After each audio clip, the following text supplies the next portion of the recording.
Welcome to the Infowars Nightly News. I'm your host, Carjack. Here's what we have in store for you on this July 25th, 2013 edition.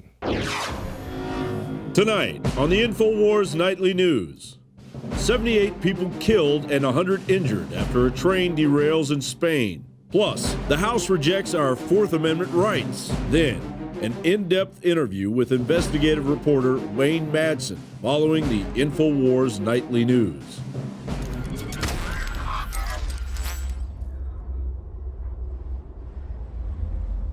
And welcome back. Top story headline: Spanish driver who derailed train killed at least 80 people. Now it's saying the driver was driving about 120 miles per hour in a 50-mile-an-hour zone.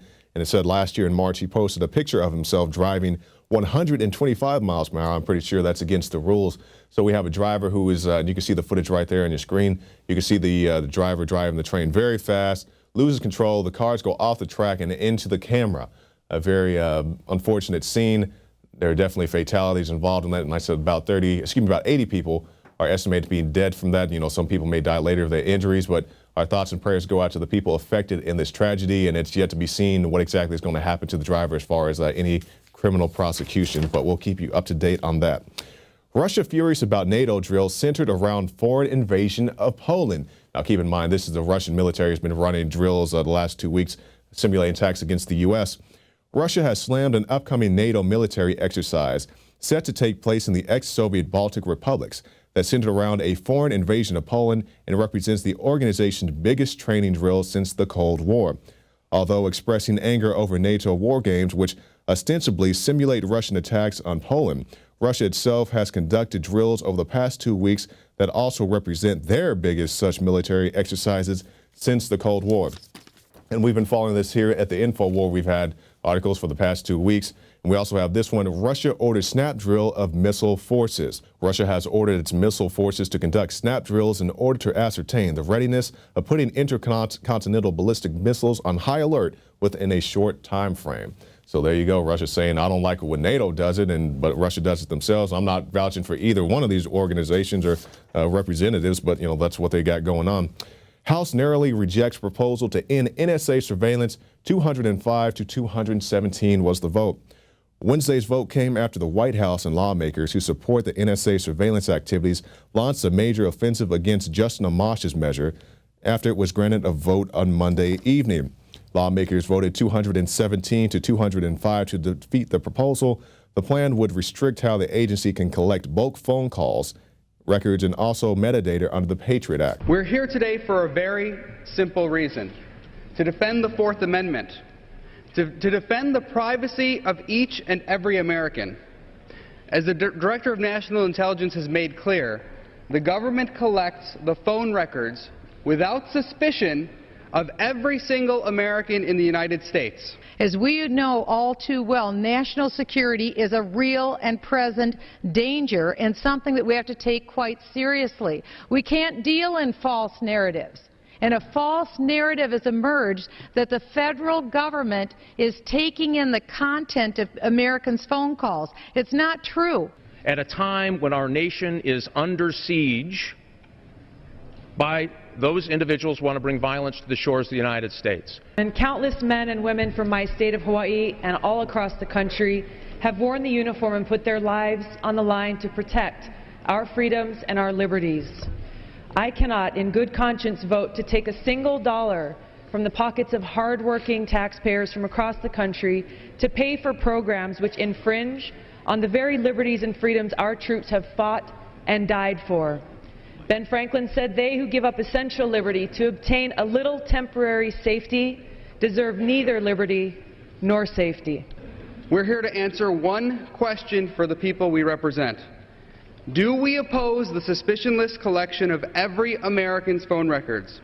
When you had the chance to stand up for Americans' privacy, did you? So we see the House coming onto this. They're saying, we don't so much care about your privacy, even though it was a relatively close vote. But keep in mind, Congress last week or so said, we don't agree with what President Obama was saying when he said, Congress was briefed on all these measures. They know exactly what's going on. Well, either Congress is lying or President Obama is lying, because Congress saying that we knew something was going on. We didn't know to the extent of it.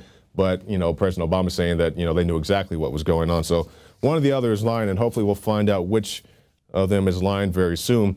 But not all hope is lost. We still have this. Support these 3 bills or live like a slave. Now, these are things that you can support. You can call your representatives and let them know that these things are going on. The Surveillance State Repeal Act, also the Mind Your Own Business Act, and also the 21st Century Glass-Steagall Act. And if you support any of all these measures, you can go and contact your representative at whoismyrepresentative.com.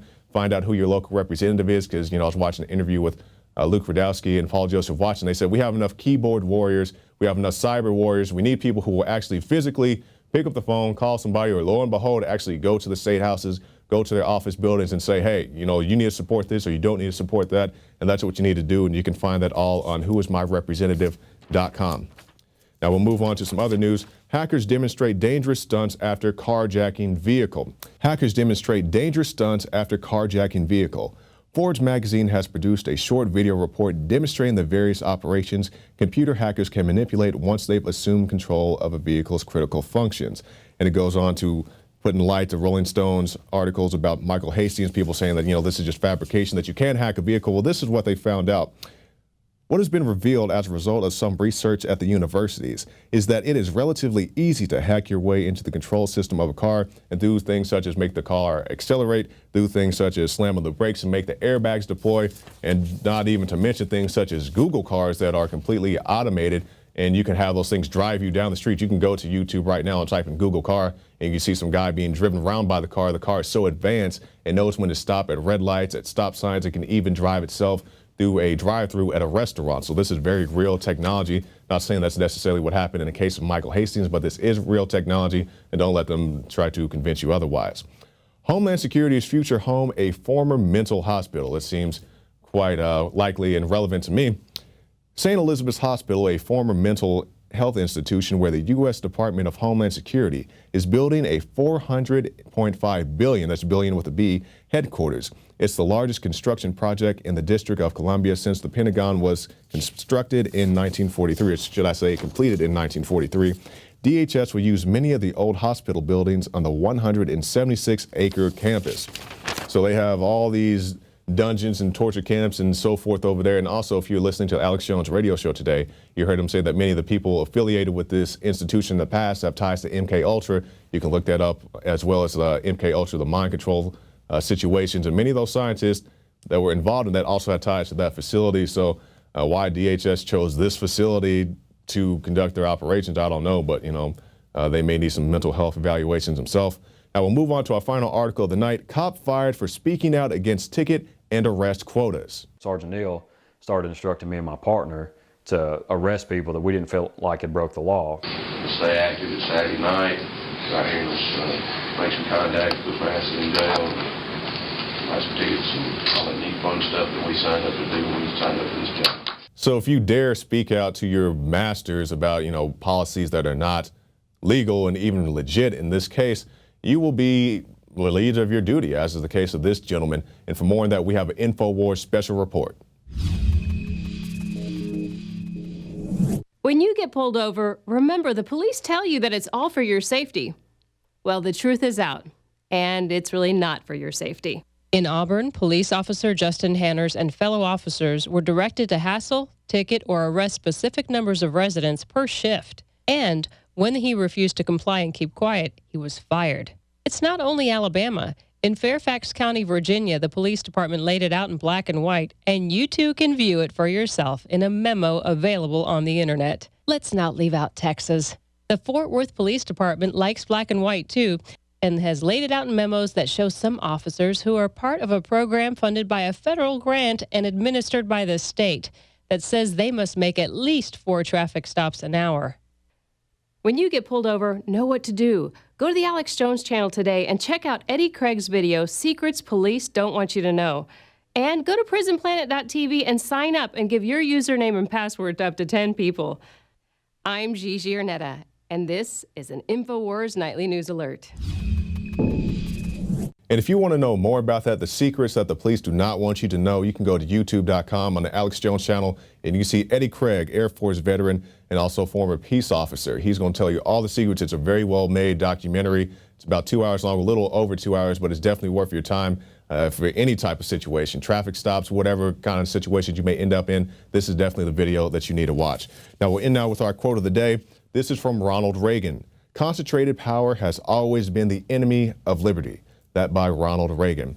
Now stay tuned, because right after this break, we'll have a special report with Wayne Madsen. This is a very in-depth interview. He talks about the TSA and how we're losing our liberties on a daily basis. But first, if you like this broadcast and you want to see it continue, go to prisonplanet.tv, get yourself a 15-day free trial. You can get it all right there. The Alex Jones radio show, the nightly news, the special reports, all that good stuff is right there. Even our movies, such as State of Mind, which is also right there. You can see it right there on your screen. And it's also available in the Infowars shop. State of Mind, The Psychology of Control. You can get it for $19.99, and also you can pay a few dollars more and get it on Blu-ray. It's an excellent film made by the same people who brought you A Noble Lie, the Oklahoma City film. So stay tuned, and we'll be back right after this break with Wayne Madsen.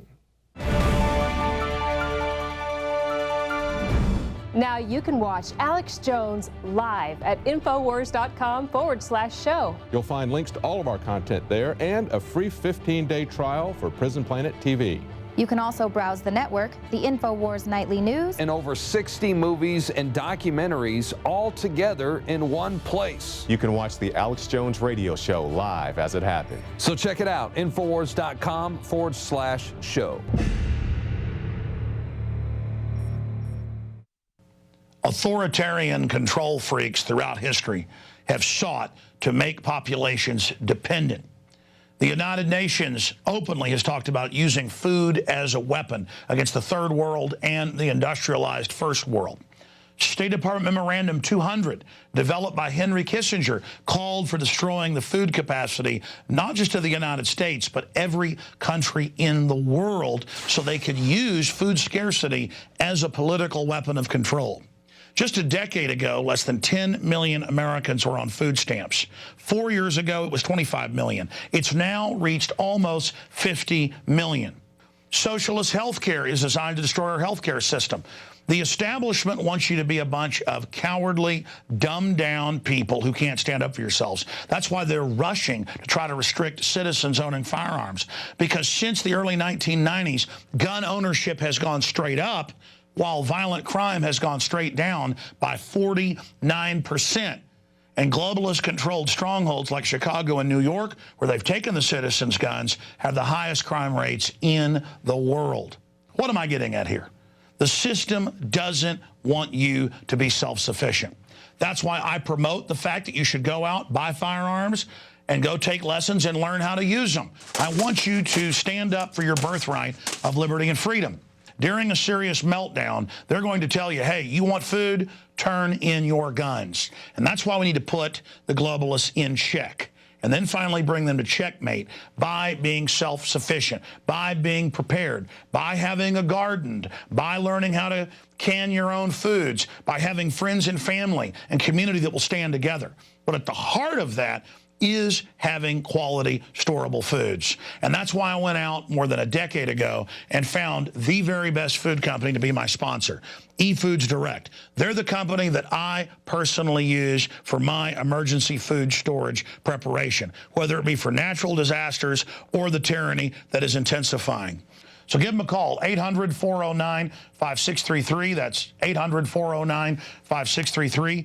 Or efoodsdirect.com/Alex to find the weekly and monthly specials. And there's a lot of other reasons. Privacy, you name it. When you want high-quality, storable foods, you go to the experts, and that's efoodsdirect.com/Alex to find the full list of specials. The 2-week food supply provides one adult with 81 servings of healthy, delicious, storable food for 14 days. The 1-month food supply provides 192 servings for 28 days. And then there's the 1-month family food pack. It will change the way you look at the food in your pantry. Every time you eat one of these meals, you are eating healthy, delicious food and saving a lot of money. The 3-month food supply, 576 servings of storable food for 91 days. And the one-year food supply will provide you with 2,304 servings of healthy, delicious, storable food for 1 full year. Your meals are as delicious and nutritious tonight as they'll be in 25 years. Bottom line, there's a bunch of specials at efoodsdirect.com/Alex. You can also call them at the toll-free number on your screen, and they can send you a catalog with all the specials detailed and tell you about the weekly and monthly specials that they're always running.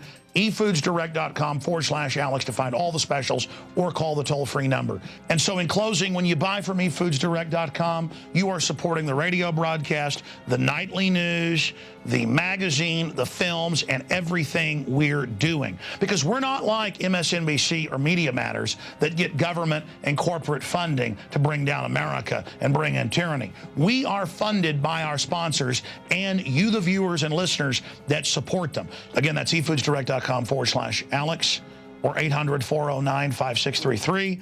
And when you're also visiting Infowars.com or PrisonPlanet.com, you can click on the banners to take you to the weekly and monthly specials. It's like the Hank Williams Jr. song, "A Country Boy Can Survive," because you can't starve us out and you can't make us run, because these boys were raised on shotguns. Well, there aren't really a lot of good old boys left anymore, are there? And those that are out there are demonized and are enemy number one by Homeland Security. And good old boys come in all shapes, colors, and sizes. They're people that aren't chumps, who understand that they're going to take care of their family and that nobody else is. They're people that understand that if somebody else is taking care of them, that makes them a slave. And that the government doesn't want you dependent because they want to build a great future for you. They want to get you dependent so they can social engineer us. So the answer is get self-sufficient, become men again, and tell the New World Order to go straight to hell. Alex Jones signing off for Infowars.com and eFoods Direct, our great sponsor.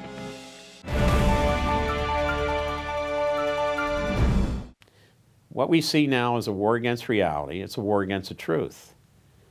The government is injecting into the minds of every American citizen what they will believe.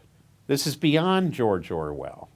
This is on a scale more massive than anything Orwell contemplated.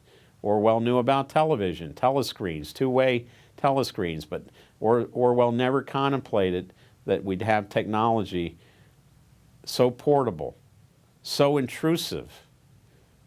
No matter where someone's located, they cannot escape this grid that they find themselves embedded in. My first job in journalism was with my high school newspaper, which was a very political, we had our own political slants, and we were very much opposed to Richard Nixon's administration. And Nixon tried to go after the press, but the press retaliated and exposed Nixon. Nixon wound up resigning before he faced certain conviction by the U.S. Senate after his impeachment by the House of Representatives. But what we have in President Obama is somebody much worse than Richard Nixon, much worse than George W. Bush. Barack Obama has brought 7 espionage charges against people in the government who brought information about government wrongdoing, whistleblowers, if you will. Some people call them truth tellers, brought information to the media. President Obama has indicted 8 individuals, if we now include Edward Snowden as the 8th. None of President Obama's predecessors, all put together since the Espionage Act was passed in 1917 by President Woodrow Wilson, no predecessor has indicted so many people under the Espionage Act. In fact, most presidents never used the Espionage Act, but President Obama has indicted more people under the Espionage Act than all of his predecessors combined since the administration of Wilson. And this has sent a chill through the investigative journalism community in Washington and around the country. Journalists are now afraid to talk to sources because they don't want to expose their sources. Sources are, in fact, afraid to talk to a journalist because of the fear they may be indicted and sent to prison for an awfully long time. We've seen President Obama and his Attorney General, Eric Holder, conduct illegal surveillance against over 100 reporters and editors of the Associated Press, a Fox News reporter who covers the State Department, a New York Times reporter, Jim Risen, who had a source within the government. They're trying to get the New York Times reporter Risen to sit and testify before a grand jury to expose his source. This is rather unprecedented, and even Richard Nixon, as much as he may want to have done some of these things, knew what his constraints were, and we never even saw this type of activity at the height of Watergate. Everything that's been released by Ed Snowden was pretty well known. It was the subject of a European Union investigation by the EU Parliament in the 99-2000 timeframe. It was a subject of a number of magazine articles, newspaper articles, and was in Jim Banford's book, The Shadow Factory. And the only real new information we got was the intensity and the size of NSA's surveillance network and some of the new code words assigned to some of the surveillance projects.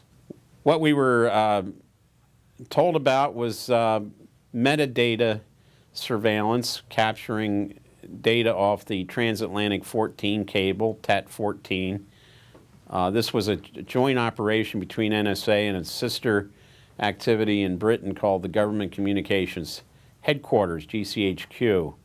The tap of the cable was done at a facility in Cornwall, and the project, according to the information released by Snowden, was called Tempora. That was new information. The fact that the cables were being tapped, and not just the one going from Cornwall to New Jersey, but many other cables around the world were also being similarly tapped.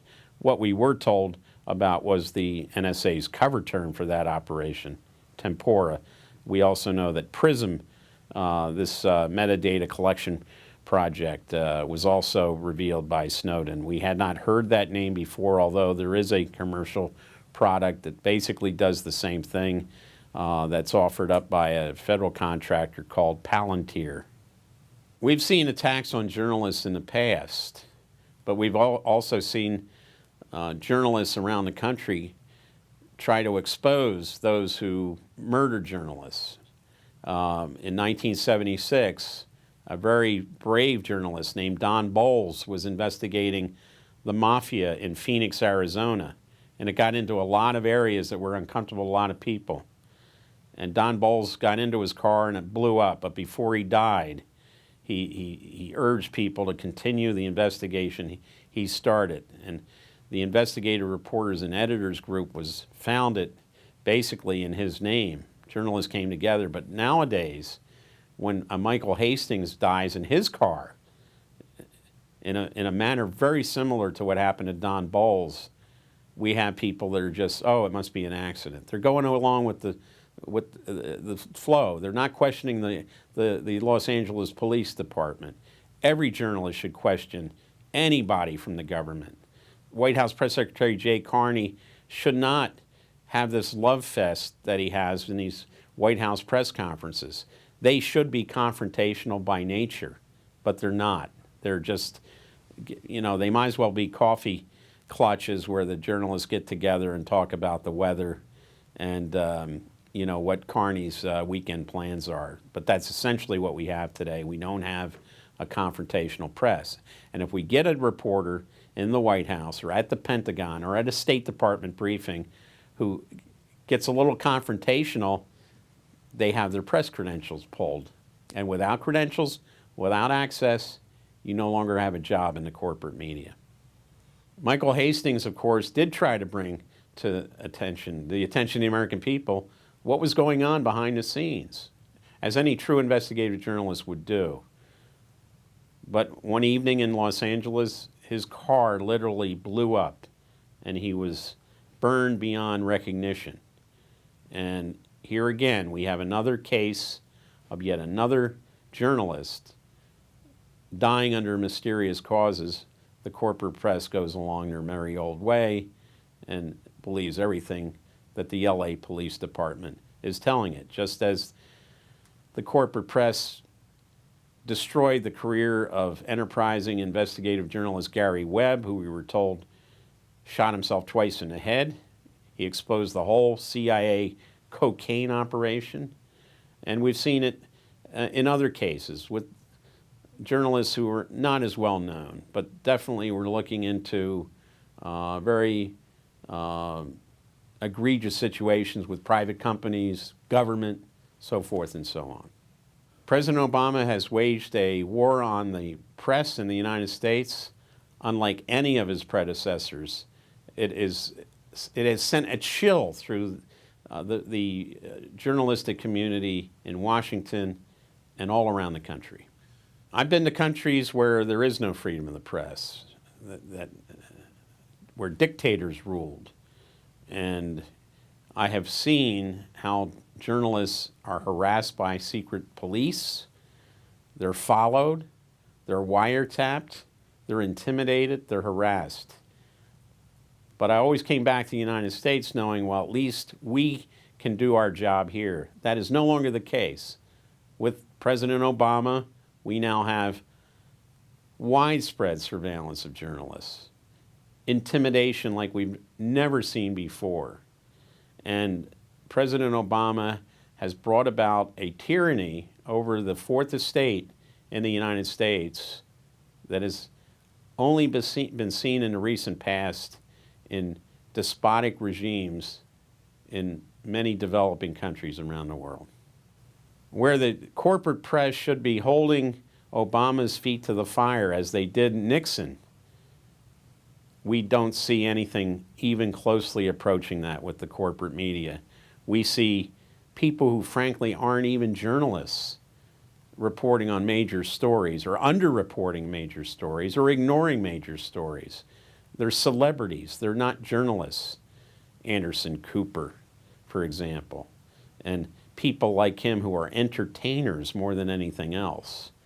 That is what the American people are being given a daily dosage of, and the Fourth Estate is suffering as a result.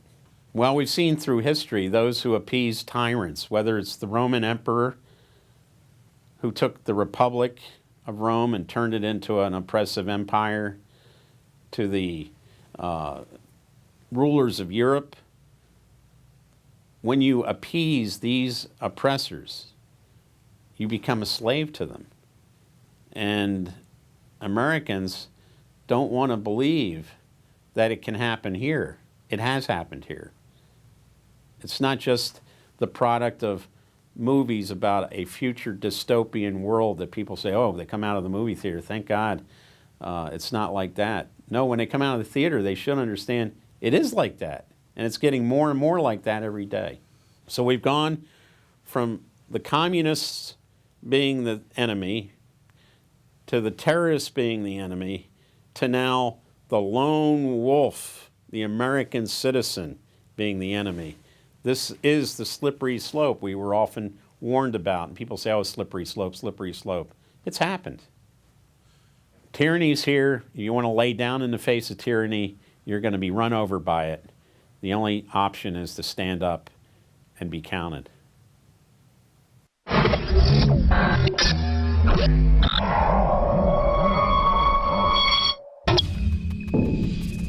And that about does it for our nightly news. Definitely appreciate Wayne Madsen coming all the way down here to Austin, Texas to film that interview. So let's briefly go over our top stories one more time. Spanish driver who derailed train killed at least 80 people. Also, Russia furious about NATO drills centered around foreign invasion of Poland. And finally, House narrowly rejects proposal to end NSA surveillance in 205 to 217 vote. That's it for the Infowars Nightly News. I'm your host, Jakari Jackson, and we'll see you tomorrow night.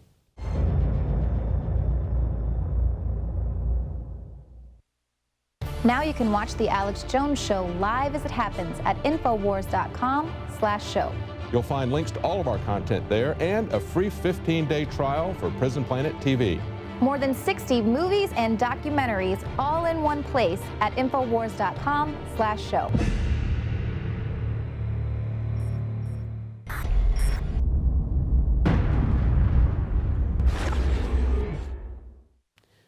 What we see now is a war against reality. It's a war against the truth. The government is injecting into the minds of every American citizen what they will believe. This is beyond George Orwell. This is on a scale more massive than anything Orwell contemplated. Orwell knew about television, telescreens, two-way telescreens, but Orwell never contemplated that we'd have technology so portable, so intrusive. No matter where someone's located, they cannot escape this grid that they find themselves embedded in. My first job in journalism was with my high school newspaper, which was a very political, we had our own political slants, and we were very much opposed to Richard Nixon's administration. And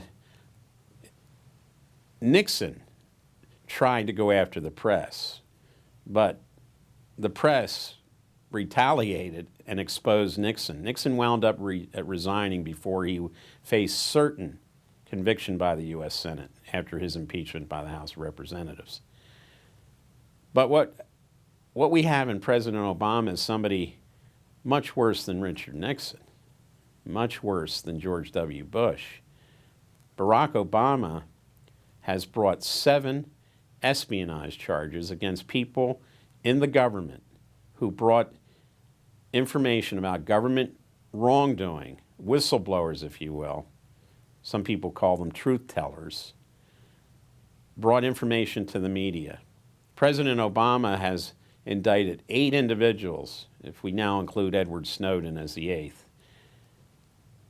None of President Obama's predecessors, all put together since the Espionage Act was passed in 1917 by President Woodrow Wilson, no predecessor has indicted so many people under the Espionage Act. In fact, most presidents never used the Espionage Act, but President Obama has indicted more people under the Espionage Act than all of his predecessors combined since the administration of Wilson. And this has sent a chill through the investigative journalism community in Washington and around the country. Journalists are now afraid to talk to sources because they don't want to expose their sources. Sources are, in fact, afraid to talk to a journalist because of the fear they may be indicted and sent to prison for an awfully long time. We've seen President Obama and his Attorney General, Eric Holder, conduct illegal surveillance against over 100 reporters and editors of the Associated Press, a Fox News reporter who covers the State Department, a New York Times reporter, Jim Risen, who had a source within the government. They're trying to get the New York Times reporter Risen to sit and testify before a grand jury to expose his source.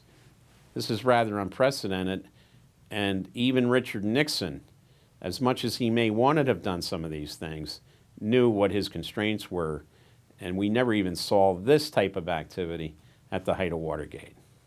Everything that's been released by Ed Snowden was pretty well known. It was the subject of a European Union investigation by the EU Parliament in the 99-2000 timeframe.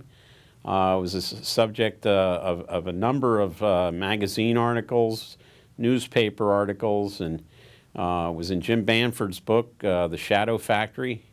And the only real new information we got was the intensity and the size of NSA's surveillance network and some of the new code words assigned to some of the surveillance projects. What we were told about was metadata surveillance, capturing data off the transatlantic 14 cable, TET-14. This was a joint operation between NSA and its sister activity in Britain called the Government Communications Headquarters, GCHQ. The tap of the cable was done at a facility in Cornwall, and the project, according to the information released by Snowden, was called Tempora. That was new information. The fact that the cables were being tapped, and not just the one going from Cornwall to New Jersey, but many other cables around the world were also being similarly tapped. What we were told about was the NSA's cover term for that operation, Tempora.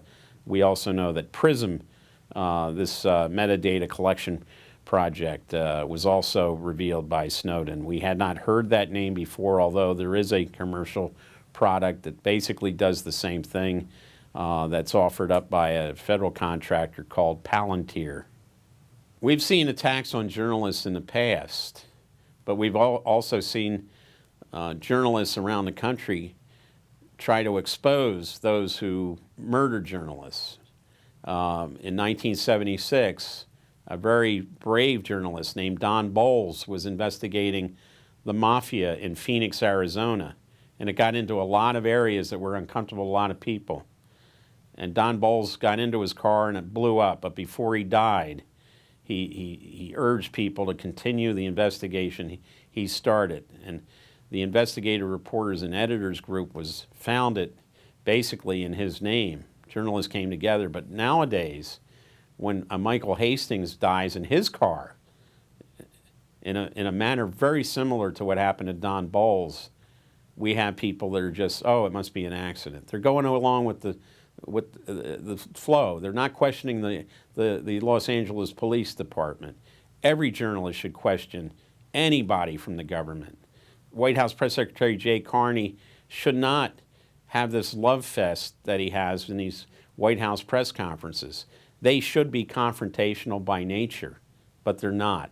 They're just, you know, they might as well be coffee clutches where the journalists get together and talk about the weather and, you know, what Carney's weekend plans are. But that's essentially what we have today. We don't have a confrontational press.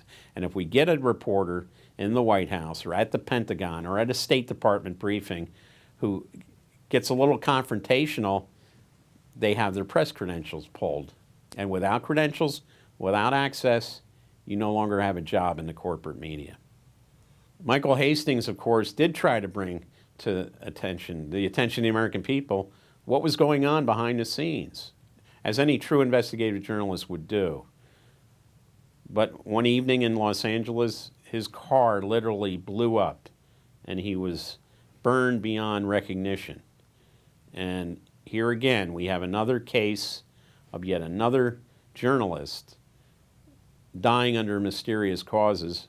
The corporate press goes along their merry old way and believes everything that the LA Police Department is telling it, just as the corporate press destroyed the career of enterprising investigative journalist Gary Webb, who we were told shot himself twice in the head.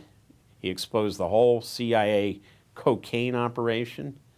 And we've seen it in other cases with journalists who are not as well known, but definitely we're looking into very egregious situations with private companies, government, so forth and so on.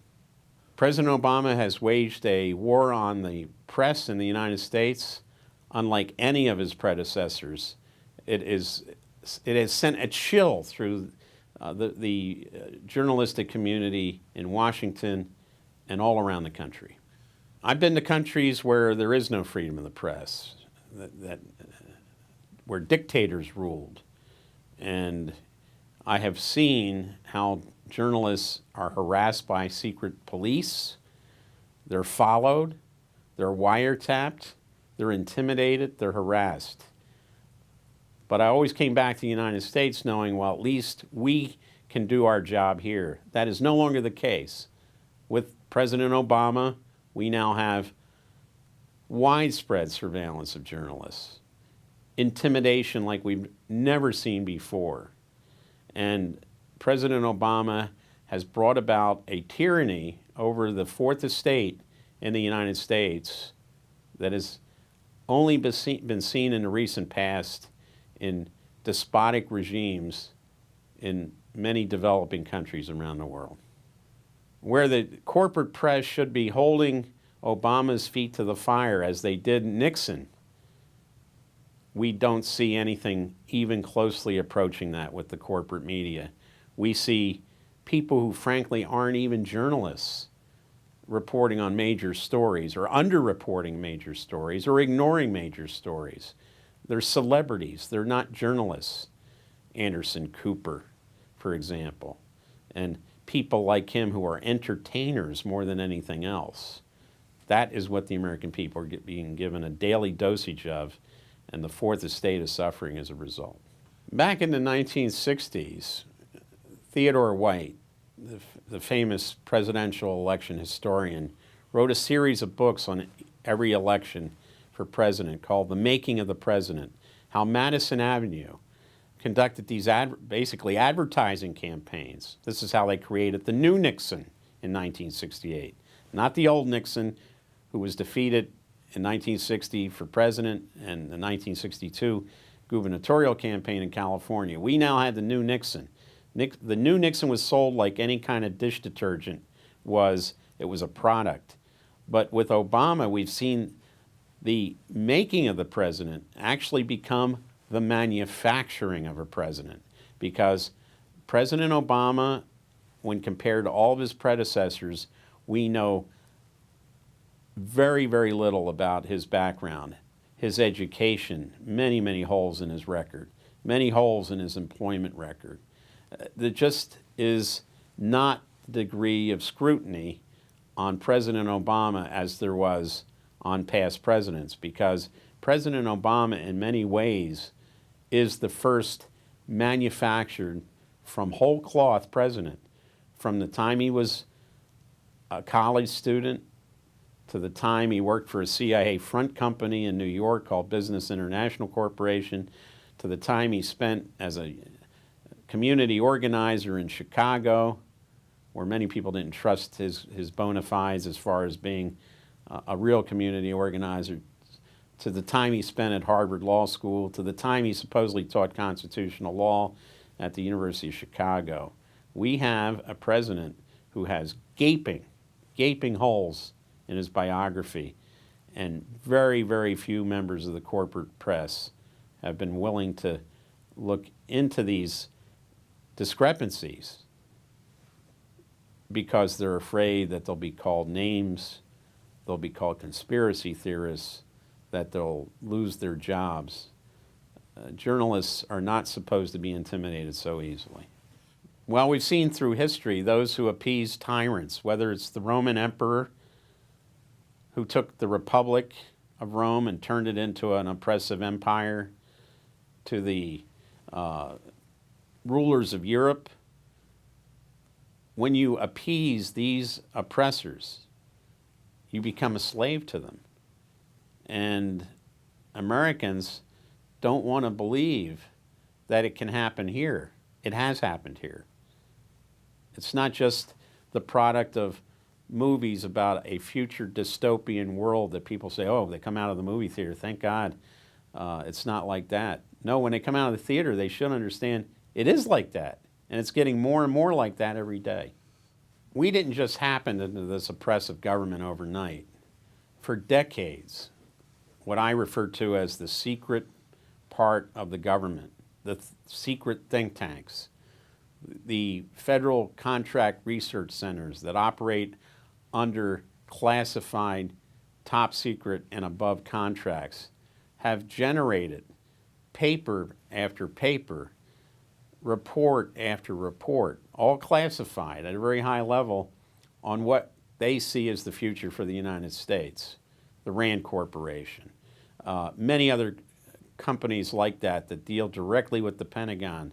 In the 1950s and 60s, the Rand Corporation got its start by coming up with the single integrated operational plan, which basically talked about a nuclear war and how many megadeaths the United States could experience in an all-out nuclear exchange with the Soviet Union. From the seeds of this insanity, we now have these same think tanks operating in secret, coming up with ways and methods on how to control the American public that are scared about the possibility of a pandemic killing millions of people, a debilitating terrorist attack that wouldn't be planes into buildings or bombings of marathons, but nuclear, biological, and chemical attacks. This is all designed to bring about the goal of turning the United States into a surveillance society. We already know that people who were officials of the Stasi in the old East Germany have said, we could have only dreamed of the technology that NSA is using today to monitor not only Americans but people around the world. But they've also cautioned, although we dreamed of it, we think this is very dangerous. So for the United States to be lectured by old retirees from the East German Stasi is really, it's beyond, it's beyond anything anyone would have thought of in the past, that we now have ex-Stasi officers telling the United States you've gone too far. We had the famous Stanley Kubrick movie, Dr. Strangelove, where the George C. Scott character, General Turgidson, says, if we have an all-out nuclear exchange with the Soviets, Mr. President, 65 million tops. Now, I'm not saying we won't get our hair a little mussed up, but in that fictional dark comedy, the Rand Corporation was called the Bland Corporation. They came up with a plan for a survivable nuclear war with the Soviet Union, but it wasn't just fiction. The Single Integrated Operational Plan, the PSYOP, was developed by Rand Corporation to suggest that the U.S. could withstand multiple nuclear strikes in an all-out exchange war, nuclear war with the Soviet Union.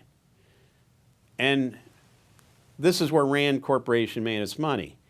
And then Rand Corporation continued to be relied on by the secret government to come up with all sorts of scenarios and plans. Of course, the only people that didn't know about these were the people who were paying the taxes, paying the money for these nonsensical reports. But we now have the Rand Corporation and similar federal contract research centers operating under classified contracts, coming up with all kinds of scenarios, how they're going to control the country if there's a pandemic, an outbreak of some disease that may come in from another country or may be developed right here. The plans are put in place under the authority of the Federal Emergency Management Agency, FEMA, which most of its work is classified. And then when we see there's a real need for FEMA to do something like the Gulf oil disaster with the British Petroleum Deepwater Horizon or Hurricane Katrina, we see these bumbling federal bureaucrats not able to respond to a real disaster because they've spent so much time on these science fiction-like futuristic disasters of pandemics, Andromeda strains, nuclear terrorist attacks, things like that. That's because these are all done to condition the American people to put in place the secret part of the government, how the government will react to these scenarios that may or may not ever happen. Now you can watch The Alex Jones Show live as it happens at Infowars.com/show. You'll find links to all of our content there and a free 15-day trial for Prison Planet TV. More than 60 movies and documentaries all in one place at Infowars.com/show.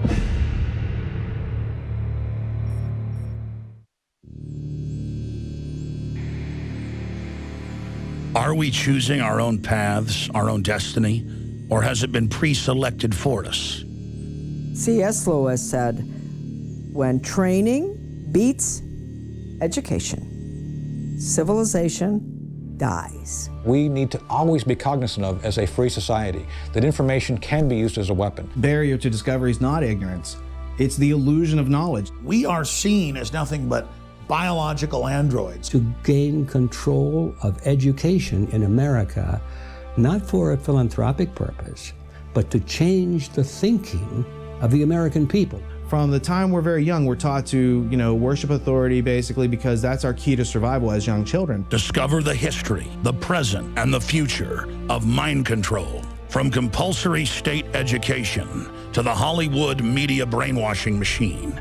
We are kept in perpetual bondage to the ideas that shape our actions. In the CIA, scientists could actually film people who had been surreptitiously dosed with LSD. There's a brain entrainment process that takes place. That gives the government free rein to create whatever story or narrative it wants to create. Whatever the public face of something is, whatever they're talking about publicly, there's something else over here they're probably not looking at. How to engineer the opinion of the American people so that they would fully endorse, not only endorse, but demand a war. When you watch mainline establishment television, you are putting yourself in front of the barrel of a gun.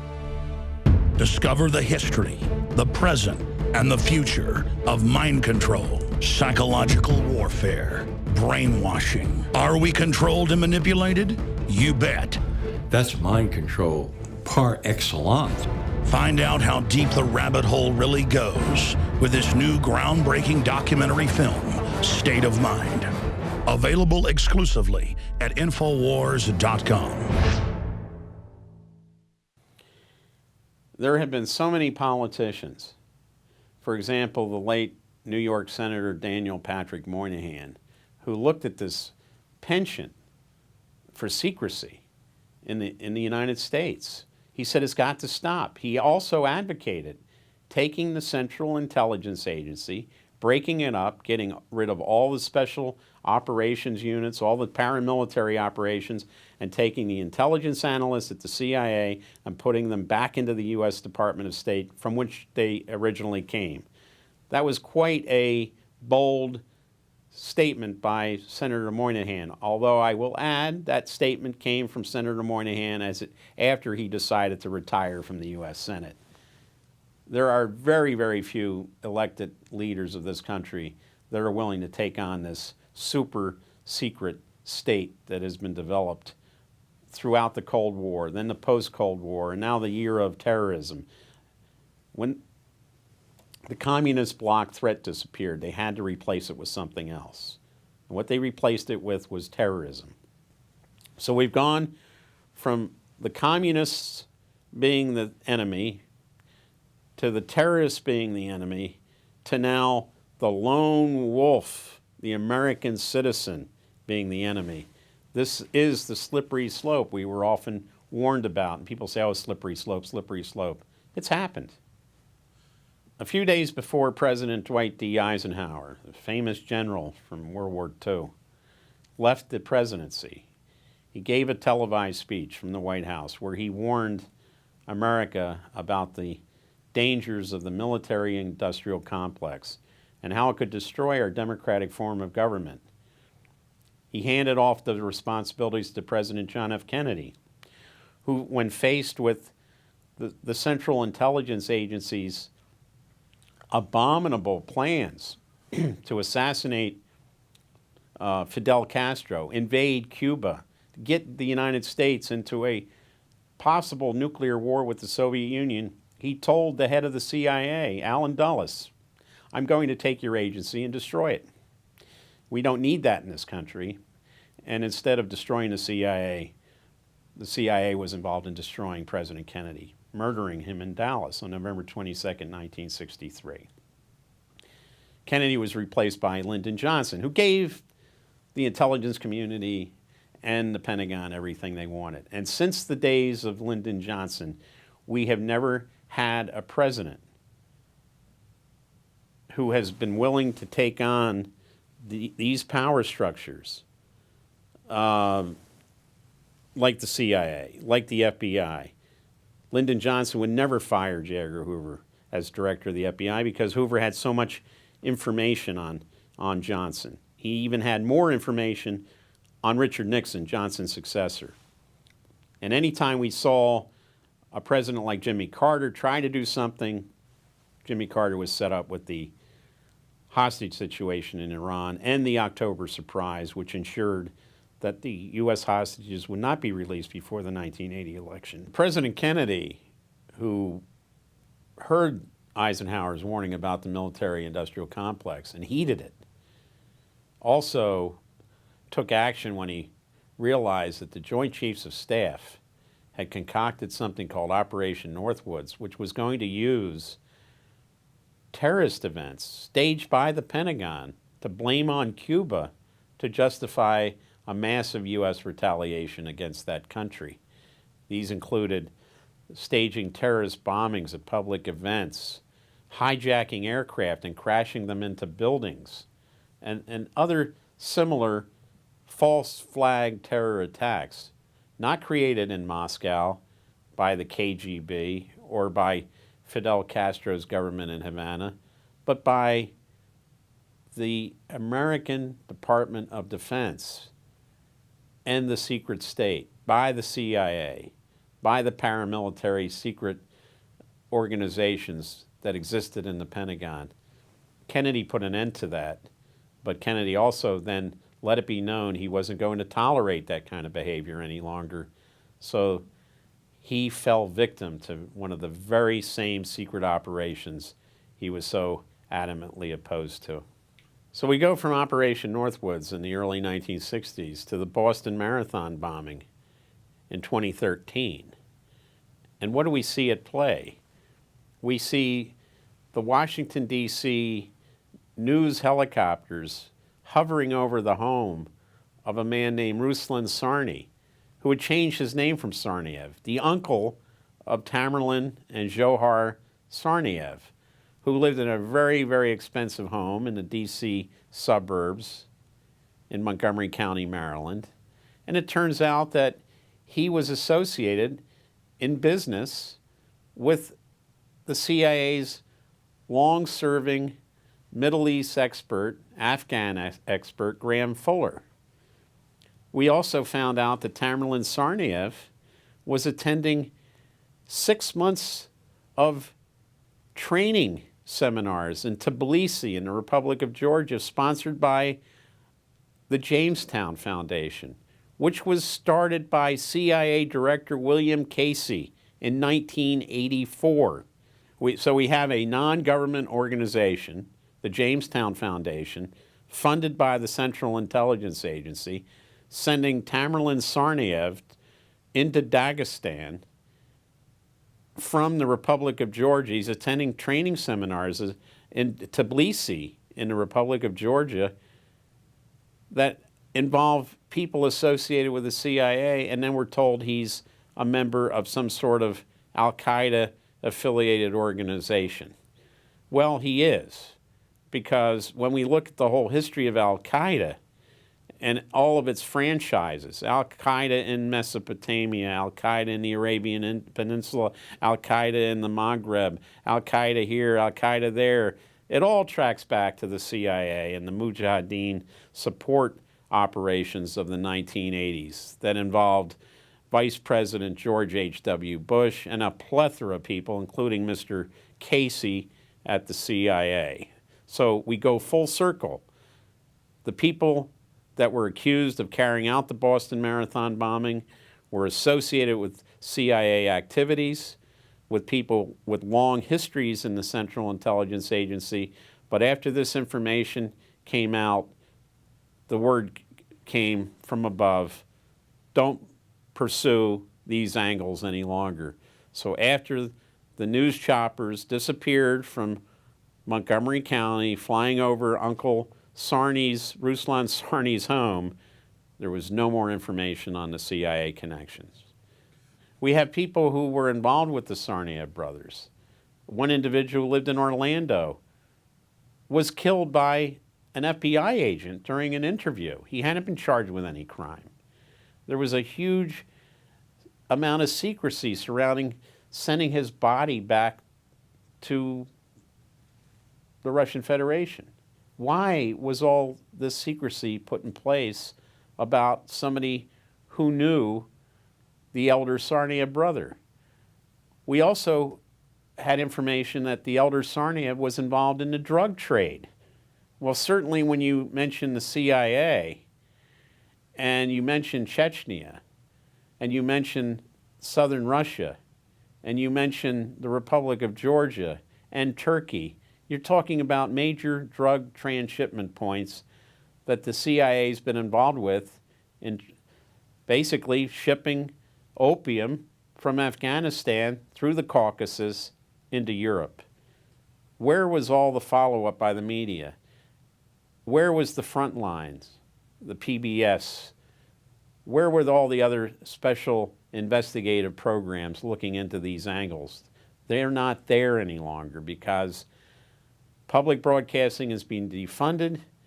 The government doesn't want investigative reporting any longer because President Obama has basically criminalized investigative reporting, as any despot would want to do. He's no different than despots that have ruled other countries. They don't want state funding, obviously, for programs that are going to expose their criminal wrongdoings. And we saw the same thing with the lack of follow-up on the Boston Marathon, foreign connections, and the provable connections to the CIA. But filling the gap today, because we have Infowars, we have independent journalists in the field, we were able to find out about some of the things that happened in Boston during and after the bombing. And it's because independent journalists were asking the questions that in one time in this country major network reporters would ask. And of course, when somebody who's not on the A-list of journalists in this country who can't be controlled ask a question, people get very uncomfortable. And they like to deny access. They like to threaten. They like to intimidate. That is the sign of journalism in a country that does not practice freedom of the press. We know that Infowars reporter Dan Badandi in Boston courageously asked questions at the press conferences in the aftermath of the bombing and was threatened by the U.S. Secret Service. One can question now, why is there this coming together of jurisdictions from federal to state to municipal when there is an event where we have the federal government walking out of its bounds into local law enforcement matters? Because another sign of a tyranny, and we saw this with the Gestapo in Germany, and we saw it with the KGB in the Soviet Union, and the Stasi in East Germany, is there is no division of labor when it comes to security. It's one security unit, and it answers to the same boss. And that's what we're seeing more and more in the United States with the fusion of federal, state, and municipal law enforcement functions, where all people wearing any sort of law enforcement uniform answer to the same boss. And in the United States, that boss is the President of the United States acting through the Attorney General and the Secretary of Homeland Security. The news media has known that the administration has been wanting to go directly to the American people without the media being able to parse and question and take out what's clearly propaganda from the administration. They want to have this direct feed and bypass the media. And the media, by ignoring what the White House is doing, has slit its own throat, because we're now almost to the point where we don't need the anchormen. We don't need the White House reporters. We don't need people in the White House press room asking questions, because these people are not needed when you're doing direct feeds from the White House to the American public. So we have now reached the precipice where the government will be delivering news and their opinion, and there will not be any room for any sort of questions, dissent, other opinions. That is not in the cards. For many, many years, independent observers, independent truth tellers were warning about what the government was doing, about how they were aiding and abetting and financing Al-Qaeda. And we've come full circle to now the United States, with the support of the U.S. Congress, with the support of people in the opposition political party like Senator John McCain, advocating arming rebel groups in Syria that are absolutely known to be affiliated with al-Qaeda. The al-Nusra Front, for example, which has committed heinous human rights abuses, where their fighters have eaten human organs on film, to the point where President Vladimir Putin of Russia had to say, what in the world is wrong with the West when they support people who commit acts of cannibalism on human organs on television? That's where we are today. And the U.S. supporting al-Qaeda in Syria, we supported them in Libya. Muammar Gaddafi said that, I don't understand, why are the Americans, why are the NATO countries supporting al-Qaeda in eastern Libya? And he was scoffed at. How ridiculous. Gaddafi was telling the truth. President Assad is telling the truth about what the rebels represent. So it's now admitted that al-Qaeda is the key member of the rebel faction in Syria. Where does the money come from? It comes from America's military allies, Qatar, Saudi Arabia, the United Arab Emirates, where the United States has military bases. Woe be it to someone who doesn't look at a map of the Middle East and is able to figure out it's the United States government that's supporting the most radical forms of Islam, including rebel groups affiliated with al-Qaeda against secular governments in the Middle East, in Libya, in Syria, in Egypt. And therefore, Obama, who's very, very sensitive to any sort of ridiculous accusations that he's a secret Muslim from Kenya, is putting himself in the position of having to defend himself from people who say, well, maybe you're not, but why is your foreign policy looking like you are a radical Muslim from East Africa? Because every decision you're making is helping Saudi Arabia, helping Wahhabist, the most radical form of Islam, against secular governments where women have the right to vote. Women don't have to wear a veil. Women can have any job they want based on their qualifications. To take countries like Syria and Libya and turn them back into the 13th century because the U.S. is allowing Qatar and Saudi Arabia and members of the Muslim Brotherhood to pump all kinds of weapons and money and personnel who have killed American troops in Afghanistan and Iraq, fighting the secular Syrian government with arms provided by the United States. The United States, the Obama administration, siding with the most radical elements in the Middle East after they conditioned the American people to hate radical Muslims because we were told they carried out the 9/11 attack on the United States, for the government now to turn around and try to anesthetize the American public about these radical groups because we're now supporting them in their attempt to overthrow the government of Syria, an independent country, is mind-boggling. It's beyond absurd. But the administration knows that they can get the American public to turn on a dime because of their constant conditioning of the American public to accept a new reality. The government controls the means of communications with the American public.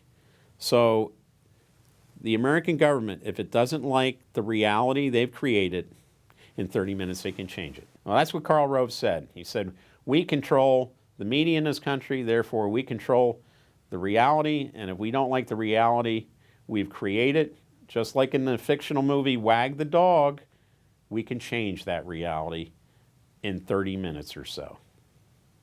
The famous Marine Corps General Smedley Butler said in the 1930s, he said, war is a racket. He led Marine Corps invasions of countries in the Caribbean and Central America, the Dominican Republic, Haiti, Nicaragua, Mexico. And then he later said, you know, we were just foot soldiers for the guys on Wall Street. It had nothing to do with national security. We were working for the big moneyed interests on Wall Street. That's exactly where we are today, except Wall Street has become even more powerful. So the military does not go into other countries to protect the United States. It goes into other countries to protect the interests of the moneyed mega banks, the hedge funds, the vulture venture capitalists of Wall Street. When the United States goes into a Libya, it has nothing to do with U.S. national security. It has everything to do with grabbing Libya's oil. When the United States funds al-Qaeda in Syria, it has nothing to do with U.S. national security. It has to do with opening up Syria for new pipelines to be built from the Middle East into Turkey and into Europe. These decisions are made in Wall Street, not even necessarily in the Pentagon. And Smedley Butler had it right in the 1930s, and if he were around today, he would just shake his head. He said, I warned you, but I see my warnings were to no avail. We're in a point in this country where there's no easy way out. And we know with the Edward Snowden case, Edward Snowden has gone from Hong Kong to a transit lounge in Moscow. He's in limbo. The United States government has threatened every country in the world who would give this individual asylum that they will face trade sanctions. They will face all kinds of punishment. So we are now in a position where even if you want to leave the United States, where do you go today to be far away from the long reach of what's becoming a tyrannical government? There's not a whole lot of options available. We see it every day now in the United States where people want to make their tormentors, their oppressors, like them. They don't want to irritate them. We see it at the airport on a regular basis with the TSA checks, you know, where government employees in uniforms are demanding people do things. Take off your shoes, take off your belt. People who are in wheelchairs, people who are children, people who have mental problems and physical medical problems are harassed by these people. And we just say, oh, well, you know, it's necessary because we don't want our plane to be hijacked and flown into a building. People are willing to give up their privacy and their own independence for this false sense of security. And we see TSA now spreading itself from airports to train stations to bus stations to shopping malls to theaters to sporting arenas. Soon there'll be TSA at checks on interstate highways.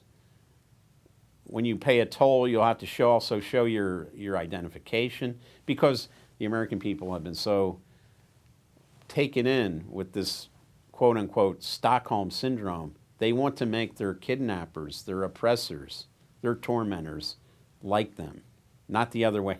It's not demand that this stop.